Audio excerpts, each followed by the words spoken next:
Hello everybody and welcome to my very first ever YouTube video. Quick disclaimer out there, I'm not really familiar with video making and video editing, so I just hope that the content I made for you guys is watchable and acceptable. But without further ado, let's hop into the video. Peace.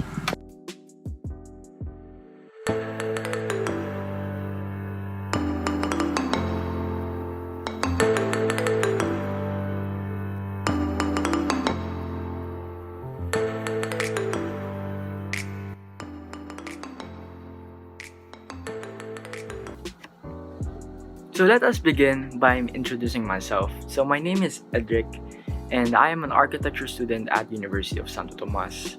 And then what am I going to do in this video is that I am going to share to you guys the process of one of our major subjects, which is architectural design, and the things we do we create and we draw in the subject as well. And then last but not least, I am also share with you guys the project that I've been working on for in the past few months. It's actually the essence of this video. I am going to go present to you and to my professor the project that is a requirement for our finals. Yeah. So, and the purpose of this video actually is for academic purposes. That means one of the audiences is gonna be my professor, and I'll be graded based on my presentation and the things that I explained about my project. So let us now proceed to the overall project and let's begin. So let us all begin with the project itself. So we were tasked to build or to design a two-story home for a Filipino family of 5. So basically, this is the overall project that I'm going to go work for in this full video. So the context of this is that we are going to build a 2-floor residential building. A sneak peek of the lot itself, the lot plan. As you can see, it is 914 square meters, and based on this you can tell that the family is rich because 914 square meters nowadays are really expensive. It's worth millions of millions. Considering that this is in a high-end village, that means the land value of it is much more bigger, and there's a nearby park as well. So it just means that this lot is very expensive. And then we also have a challenge given to us, and this is the tree in the site. We cannot remove it, so that means we are challenged to build around it and play around it and design around it. So that is just a sneak peek of the lot plan and the project itself, and we must go on with the concept sheet. So a quick little information, a concept sheet contains different informations and ideas that you can implement and integrate to your project. So it can contain things like your objectives, your goals, the concept itself, or any other idea that you can have in mind, as well as different problems that you want to solve later on. Usually we look back at our concept sheets and ask ourselves, did we achieve the goal? Did we stay true to our concept, or did we integrate it properly into our design and stuff like that? So basically, a concept sheet is a guiding piece for us, and it shapes the overall output of their project. So that's all. Let's go into the concept sheet itself.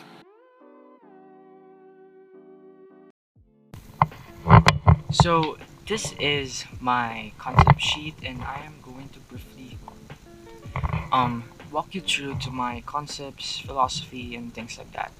So I choose the word halaw as my project name because number one, it is Tagalog for adapt, and the essence of what I did in this Philippine home is that it's adopting to the user's need, and basically it's user intensive, really responds to the user itself. So quickly through the project brief is about producing a 2-story home for my client's needs and wants. That's it. Let's basically the overall summary of this one. So for my philosophy, we could hop into the philosophy quick. So the philosophy I took uh, is made by me. So here is it.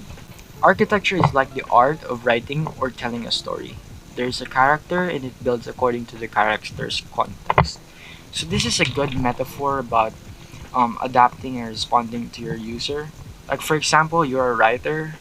Writers don't usually just writers usually follows how the characters feel, the character's personality and stuff like that. And I just put it into words and a metaphor so that I could have my philosophy. Because I can totally say to you guys that this is how I think of throughout the whole process of me doing the project.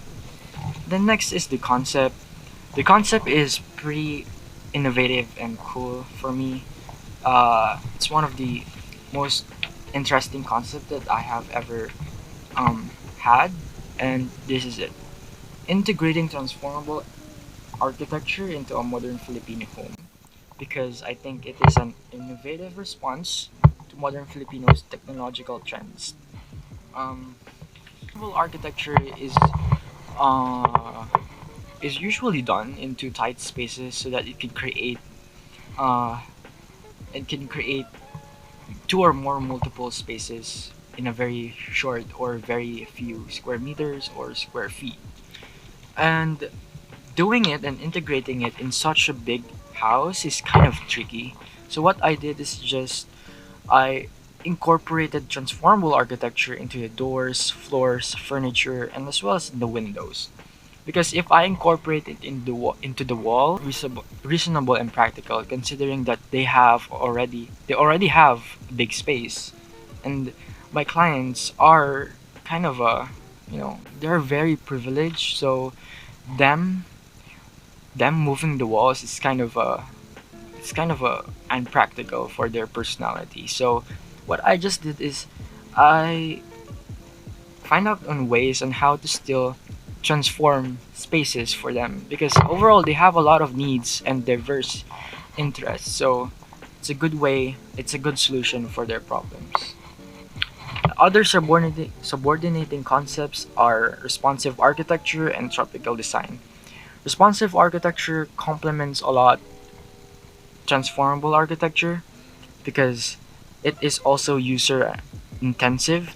And then last but not least is the tropical design, um, which is a good design to use for climates like in the Philippines, which has tropical climate and warmer climates.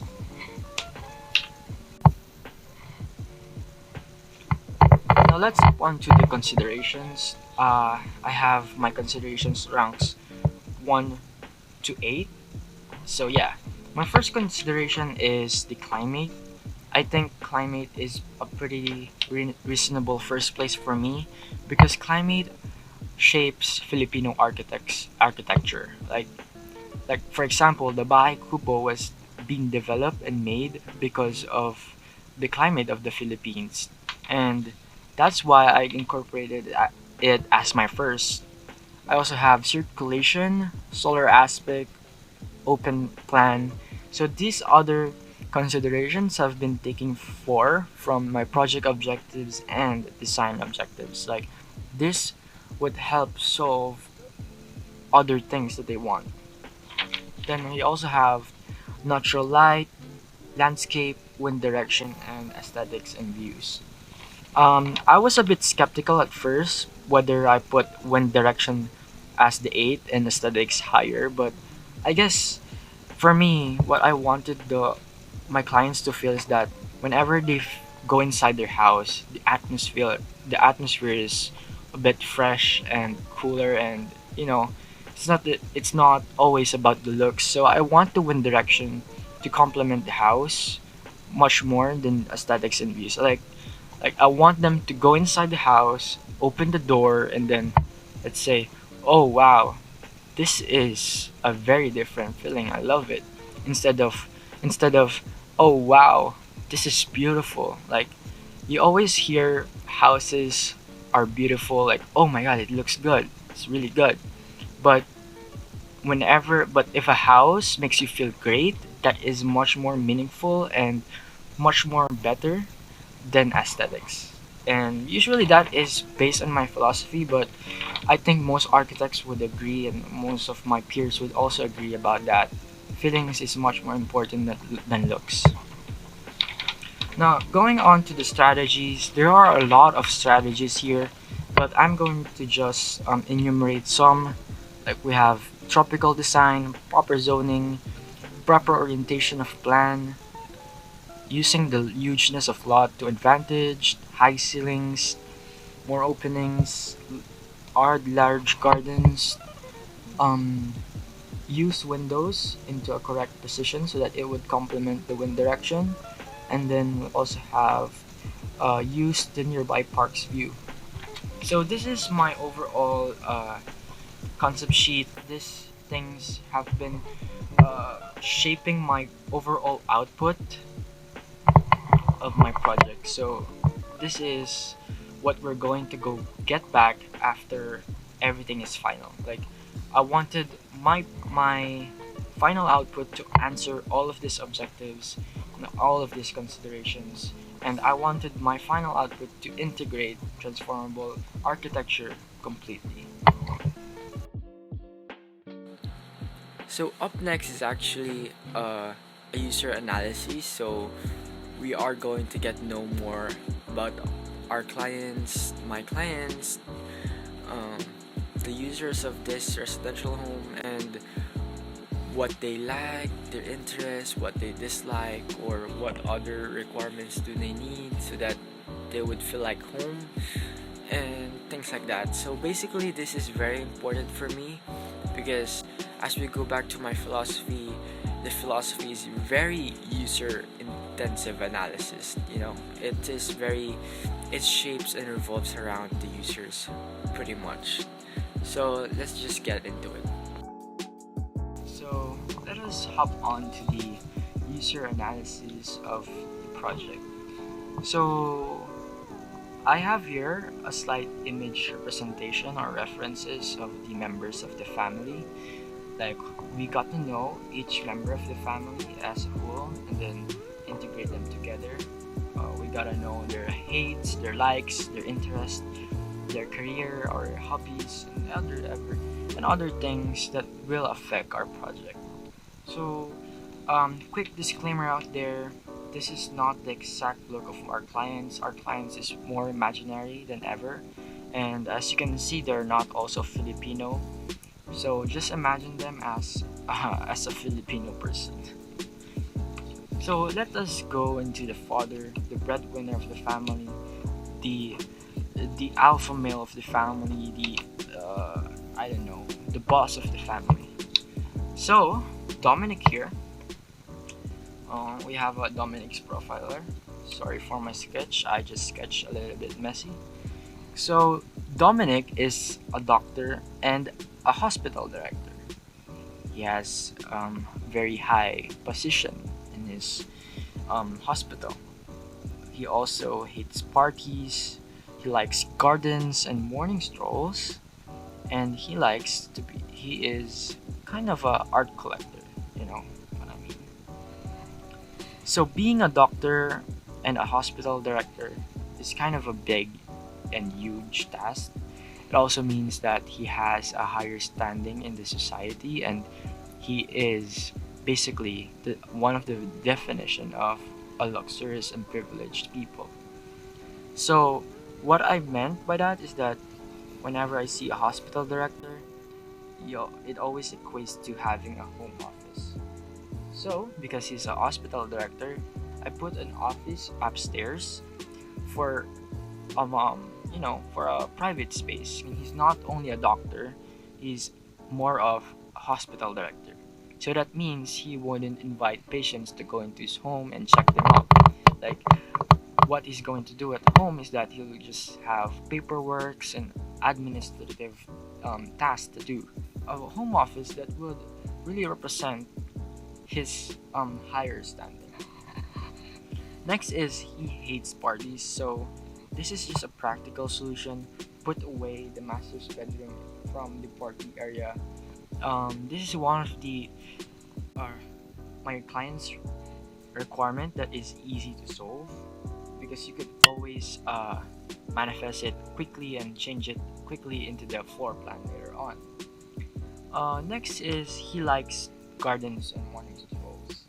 That is why I put landscaping as one of my considerations. It's actually my sixth place because most of the family members are environmentalists. You can say them as like that because they like gardens and basically they like green stuff.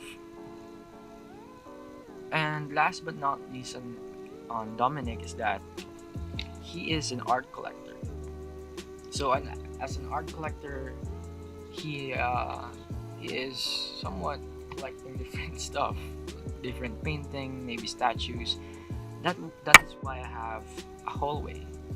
Like later on in the floor plan, you can see that I have one huge hallway, so that is fitting for maybe paintings and statues.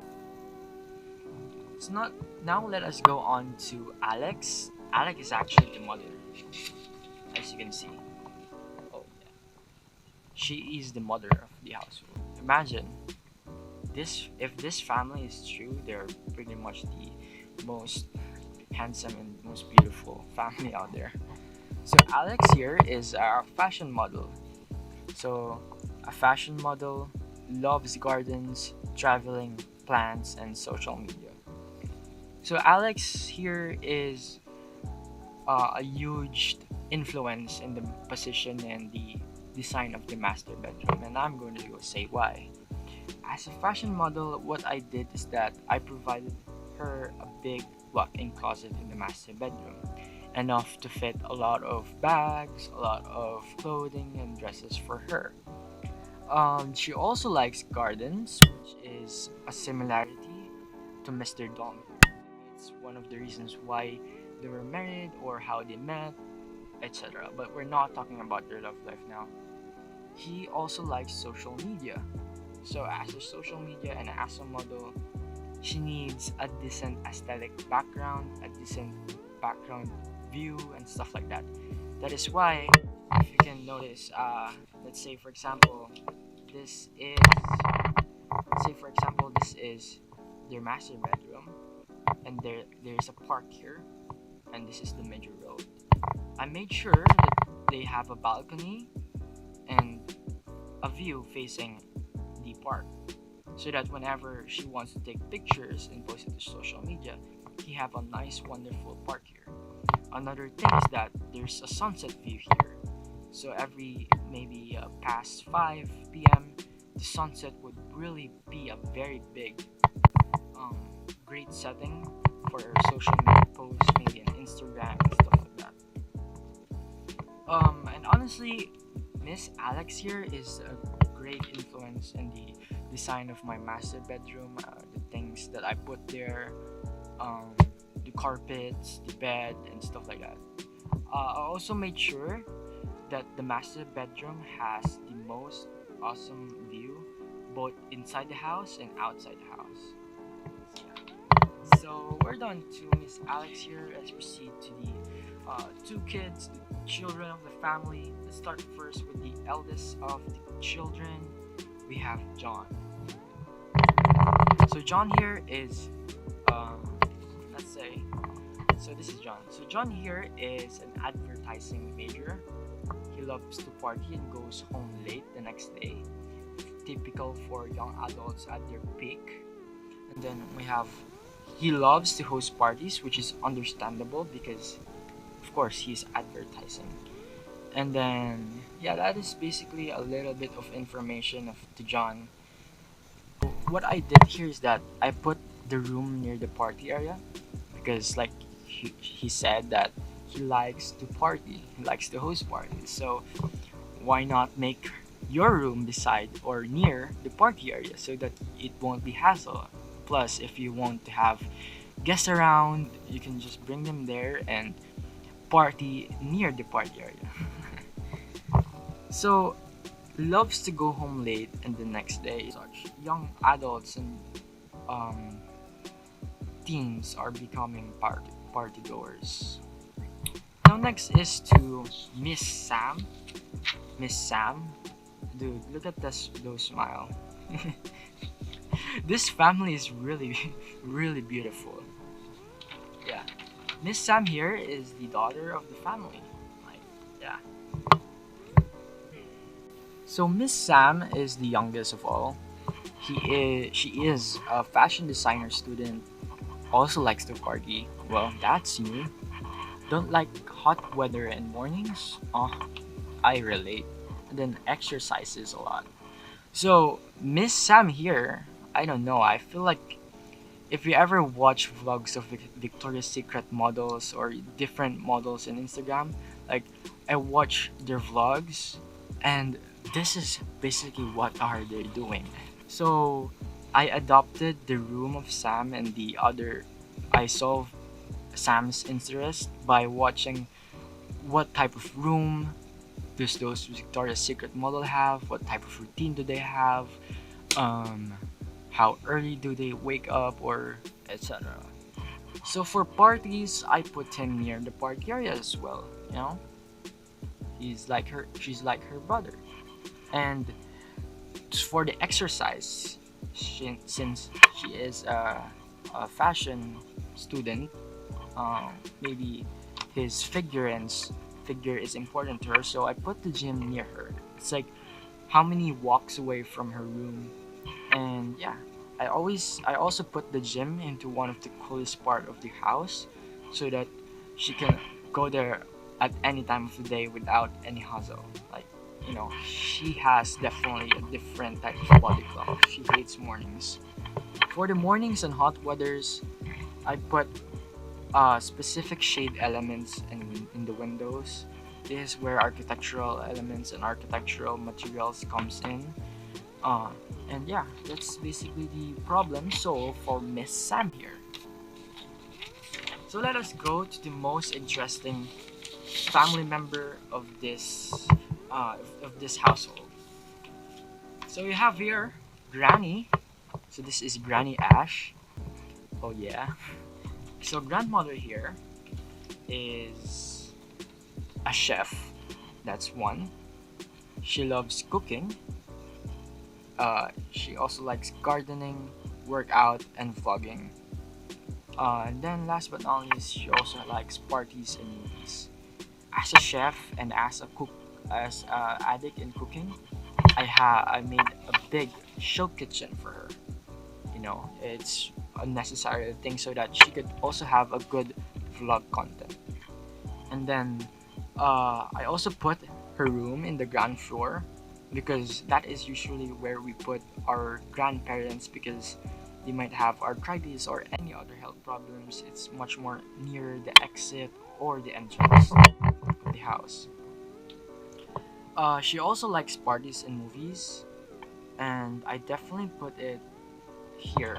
This is the solution that I came up with. I dedicated a multi-function transformable room in the ground floor near her room, so that it can become a party place for her peers, or which is grandmas as well, or it can become a movie theater or a movie house or a movie room wherein she can watch with her friends as well. So grandma is really interesting. She is not your typical grandma. I think grandmothers usually just cooks and pats your heads. I don't really know, since I don't have a lot of experience with grandmothers, but yes, I think that is all in my user analysis. Overall, I think I did a good job understanding each of their personality, and a little comment about them. Even though they are diverse, they kind of complement each other and balances each other. This is a very interesting family, a really privileged family. So we will hop into the next one, which are other sketches.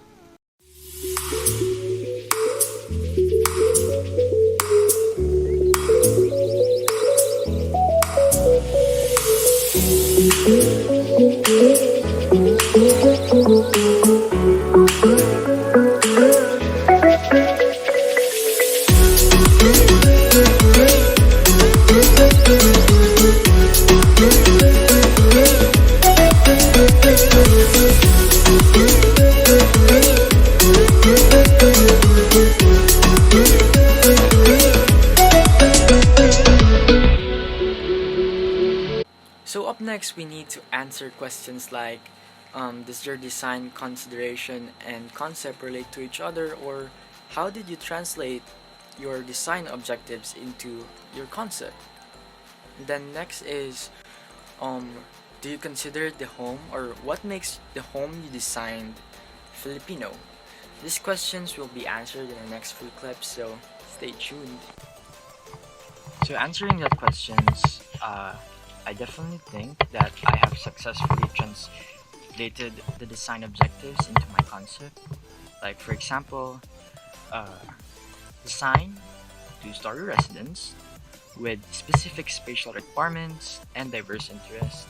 Like I said earlier, transformable architecture is one of the best ways or best response to my clients' diverse needs and, or let's say, my clients' diverse modern needs.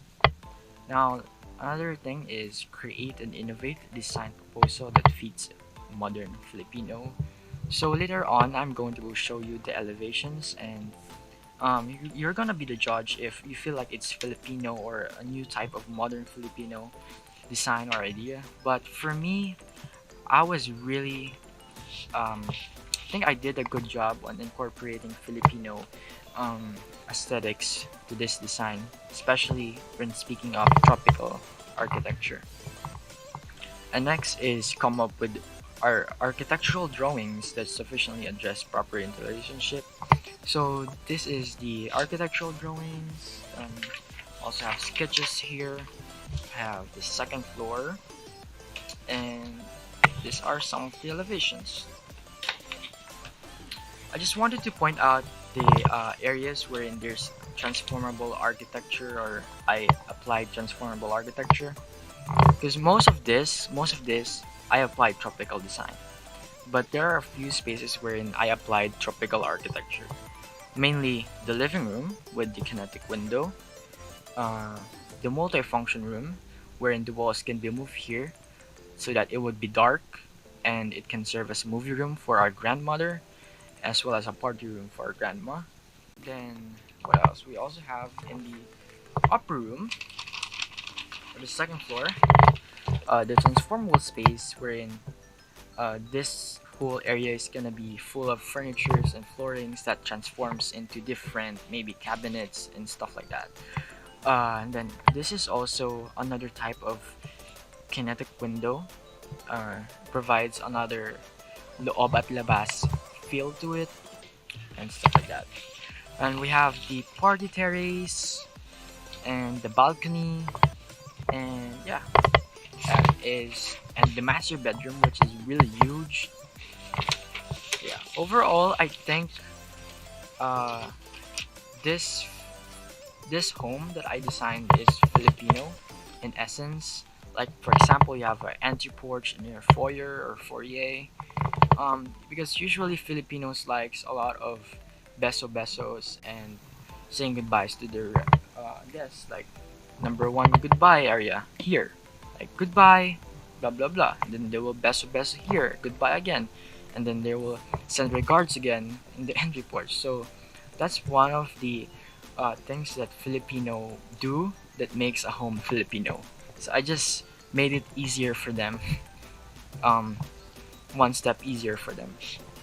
Next is in the elevations. I added this kind of bamboo style columns or bamboo sheet style. Makes the house more organic and tropical, and it looks like this sticks in the bamboo in the bahay kubo. I translated it into a modern feel and aesthetics. Like it's like a 3-ply column or 2-ply column. These are just a sneak peek of a quick representation of the elevations. So overall, I'm really happy with the home design that I made. It's really good. I think I stayed true to my philosophy, which is user analysis intensive, to my transformable architecture. I've achieved these goals and every considerations that I have. So yeah, I hope you all like it and enjoy it, and peace. Good morning everybody. It's already morning and I haven't really slept that much. But without further ado, let's just hop into the very last question or very last thing to ask in this video, and that is if I have to improve something or change something in my home proposal, what will it be? So for me, it would be the roofing. I think out of all the parts of the home that I've designed, the roofing is one of the things that I am not very satisfied with, or I have a lot of questions. I think I don't have enough knowledge. I think my taste on roofings and overall my taste on what to apply or what should complement the house is really low. So I need to step up and improve my knowledge and things in those type scenarios. The next thing I want to improve is my home design aesthetics. I mean, and zoning. Although I did a good job on zoning, now that I would take the compliment, but I think I still have a lot of ways to go. I need a lot of things to do. I need a lot of knowledge and ideas to take as well. And I also wanted to improve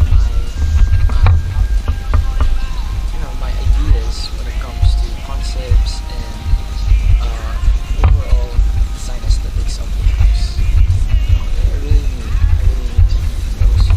And then I think that's pretty much it. So without further ado, I just wanted to say that I wish everybody is okay in these times of pandemic. It's really hard, I know. It's been tricky for students and for everyone, including adults, the privileged ones, less fortunate ones. But let's just hope and pray that everything